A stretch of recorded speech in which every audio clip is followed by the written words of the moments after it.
तो stock market में पिछले हफ्ते क्या हुआ आपने देखा ही होगा कि निफ्टी में बहुत ज़्यादा करेक्शन हुआ, जो कि सबसे बड़ा रीज़न था ईरान और इजराइल के बीच का जो युद्ध चल रहा था, उसके कारण से हमारा स्टॉक मार्केट कहीं ना कहीं करेक्शन में आया और गिरावट का दौर जारी है।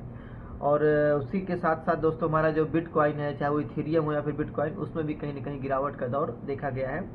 तो हम जो है इस समय क्या प्लान कर सकते हैं, अगर हम बिगिनर हैं तो किस हिसाब से हम आने वाले समय में अच्छा खासा कंसिस्टेंट प्रॉफिट बना सकते हैं, इसके बारे में आज हम आपसे बातचीत करेंगे। दोस्तों शेयर मार्केट में सबसे पहली चीज़ जो कि मुझे ऐसा लगता है कि अगर आप इसमें काम करते हैं तो सबसे बेसिक चीज़ क्या होनी चाहिए जो कि आप कंसिस्टेंट इसमें काम कर सकें। तो आप जो है अगर ऑप्शन ट्रेडिंग करते हैं तो ऑप्शन ट्रेडिंग से दोस्तों अभी दूरी बना लीजिए, क्योंकि इस समय मार्केट का जो हालात है वो बहुत ही ख़राब है और मार्केट में इस समय उठापटक बहुत ज़्यादा है। यहाँ पे आज के टाइम पे ऑप्शन बायर का भी लॉस हो रहा है और ऑप्शन सेलर का भी लॉस हो रहा है।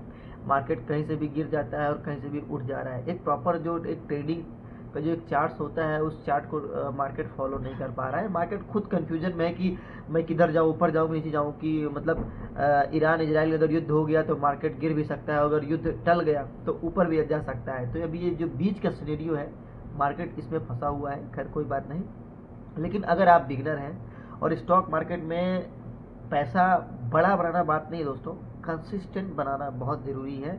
और अगर आप मार्केट में जिस प्रकार से जेन्युइन रिटर्न 15% का हमारे एसआईपी वाले देते हैं, अगर आप उस चीज़ को भी अगर फॉलो करते हैं, डेली का 15% और 10% का अगर आप आरओआई निकाल ले रहे हैं तो बहुत बड़ी बात होती है। लेकिन अगर आप लॉस कर रहे हैं लगातार और ऑप्शन बाइंग से लॉस कर रहे हैं तो मैं यही कहूँगा कि आप जो है ऑप्शन बाइंग बंद कर दीजिए, क्योंकि जितना आप ज़्यादा ऑप्शन बाइंग करेंगे उतना ही ज़्यादा आप लॉस करेंगे। इसमें दिखता है कि एक दिन में हम 2000, 5000, 10,000 पैसा बना लिए, लेकिन उसका एंड क्या होता है? उसका एंड ये होता है कि हम जो भी कैपिटल कहीं से भी लेके आए रहते हैं वो हमारी कैपिटल भी साफ हो जाती है दोस्तों। तो आप जो है ऑप्शन बाइंग का दामन छोड़िए। अगर आप उसमें लॉस कर रहे हैं तो आप जो है स्टॉक में कामकाज करिए। स्टॉक मतलब आप निफ्टी के 50 स्टॉक भी उठा सकते हैं और उसमें भी आप स्विंग ट्रेड करके या फिर इंट्राडे करके भी आप अच्छा खासा पैसा बना सकते हैं। और इंट्राडे में तो आपको ब्रोकर की तरफ से 5 गुना का मार्जिन भी आपको मिलता है। अगर आपकी एनालिसिस सही है, आपका टेक्निकल एनालिसिस सही है, तो आप उसमें अच्छे खासे पैसे बना सकते हैं स्टॉक मार्केट में। तो कोई ज़्यादा टफ नहीं है, लेकिन ये है कि लोगों को लालच रहता है कि हमें तुरंत पैसा चाहिए, और ऐसा नहीं है। निफ्टी ऑप्शन बाइंग में कभी कभी प्रीमियम 200 हो भी जाता है। लेकिन फिर क्या करते हैं आप, दूसरे दिन या फिर उसी समय दूसरा ट्रेड लेते हैं और जो भी आपका प्रॉफिट आया रहता है वो पूरा लॉस में कन्वर्ट हो जाता है। तो उसके लिए आपको अपनी खुद के साइकोलॉजी को चेंज करना पड़ेगा। आपको ऑप्शन बाइंग से दोस्तों स्टॉक में आना पड़ेगा। और मेरे हिसाब से ऐसा लगता है कि जो भी मेरा 4-5 साल का एक्सपीरियंस रहा है कि आप ऑप्शन बाइंग और केवल 10% कैपिटल से करिए, बाकी 90% कैपिटल आप स्टॉक में इन्वॉल्व करिए, स्टॉक में इन्वेस्ट करिए या फिर स्टॉक में ट्रेड करिए या फिर स्विंग ट्रेड करिए, जिससे कि दोस्तों आपकी जो साइकोलॉजी है वो आपकी बनी रहे और आप जो है ज़्यादा लॉस ना कर पाएँ।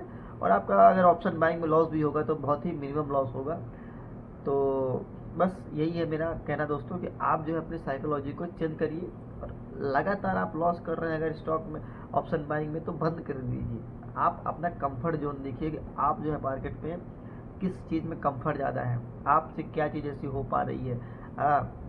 अगर आपकी साइकोलॉजी नहीं ठीक हो पा रही है, आपके अंदर डर ज़्यादा लगता है और आपका बैकअप मनी इतना नहीं है कि आप जो ऑप्शन बाइंग को बहुत लंबे समय तक जारी रख सकें, तो कोई बात नहीं दोस्तों, आप स्टॉक में आप धीरे धीरे करके स्विंग ट्रेड करके इंट्राडे करके आप पैसा बनाइए, थोड़ा थोड़ा पैसा बनाइए। जब आपकी वो कैपिटल बहुत ज़्यादा हो जाए, 1,00,000, 2,00,000, 3,00,000 आप प्रॉफिट कर लें, तब जो है जाके आप ऑप्शन बाइंग में थोड़ा सा पैसा 5%, 10% आप उसमें डालिए।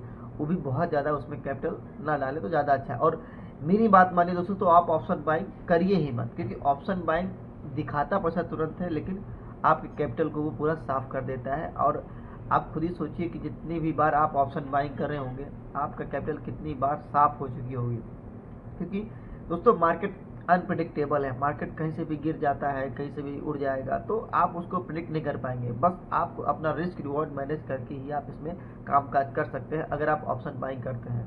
तो दोनों फैक्टर दोनों साथ ही साथ में, रिस्क ज़्यादा है तो वो आप ऑप्शन बाइंग करिए, अगर मिनिमम रिस्क लेके चलना है तो मेरा यही कहना है कि आप जो है स्टॉक में ट्रेडिंग करिए, स्विंग ट्रेड करिए, सबसे बेस्ट चीज़ है स्विंग ट्रेड करिए। और अगर आप अच्छे खासे स्विंग ट्रेड से पैसा बना ले रहे हैं, जो भी फ्यूचर के अच्छे स्टॉक है, आपका ब्लू चिप कंपनी हो गई, जो भी आपके अच्छे फंडामेंटल स्टॉक हो गए, और फ्यूचर के जो भी स्टॉक हैं आप उनको इन्वेस्ट कर सकते हैं, चाहे वो ग्रीन एनर्जी हो गया, आपका ईवी सेक्टर हो गया, सेमीकंडक्टर हो गया, डिफेंस हो गया। तो इन सारी चीज़ों में आप अपना पोर्टफोलियो को बना के रख सकते हैं, और जिससे कि आपको 2 साल 5 साल में अच्छा खासा हेल्दी रिटर्न आपको मिलता रहेगा। तो दोस्तों मेरा यही कहना है इस वीडियो के समाप्ति पे कि आप जो है ऑप्शन बाइंग से किनारा करिए और ऑप्शन के नाम से ही मतलब दूर हो जाइए। क्योंकि एक मैं डायलॉग आपको बताऊंगा कि हमारे झुनझुनवाला साहब ने बोला था कि बेचने वाले का घर खाली और खरीदने वाले की तिजोरी खाली। यानी जो भी ऑप्शन को लाया गया जब आज से 15 साल 20 साल पहले, तो झुनझुनवाला साहब समझ गए थे, तो उन्होंने मुहावरे में ये बात बोली थी कि ऑप्शन जो भी बायर है उसको तत्काल में मतलब लॉलीपॉप दिखा के ठगा जाता है, ठीक है। तो वो बंदा पैसा लाता रहता है और उसको थोड़ा बहुत पैसा दिखा के फिर उसका पूरा पैसा ले लिया जाता है। तो लॉस दोनों करते हैं, चाहे वो ऑप्शन बायर हो या फिर ऑप्शन सेलर हो। तो ऑप्शन में जाना ही क्यों, अगर ऑप्शन में लॉस ही करना है एंड में, तो क्यों जाना। आपका बहुत सारा समय जाता है, आपका कुछ ज़्यादा उसमें पैसा बन भी नहीं पाता, ठीक है, 2 दिन आता है फिर चला जाता है। तो आप ऑप्शन में मत जाइए अगर आप बिगनर है तो भी, और अगर आप लॉस कर रहे हैं, लॉस मेकिंग ट्रेडर हैं, तो भी आप उसमें मत जाइए। क्योंकि ये डाई हार्ड रियलिटी ट्रूथ है कि ऑप्शन बाइंग में दोस्तों आप लगातार प्रॉफिट नहीं कर पाएंगे, बहुत मुश्किल होता है। तो आप जो है कैश में काम करिए, इंट्राडे करिए, लेवल लीजिए मार्केट से, स्टॉक में काम करिए और स्विंग ट्रेड करिए, मेरा यही कहना है।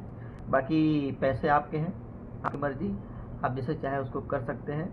और मेरा जो भी 2 साल 4 साल का एक्सपीरियंस है दोस्तों, थोड़ा बहुत वो मैं आपसे शेयर कर पा रहा हूँ। तो बस ये मैं वीडियो करता हूँ, मिलते वीडियो में, तब तक धन्यवाद।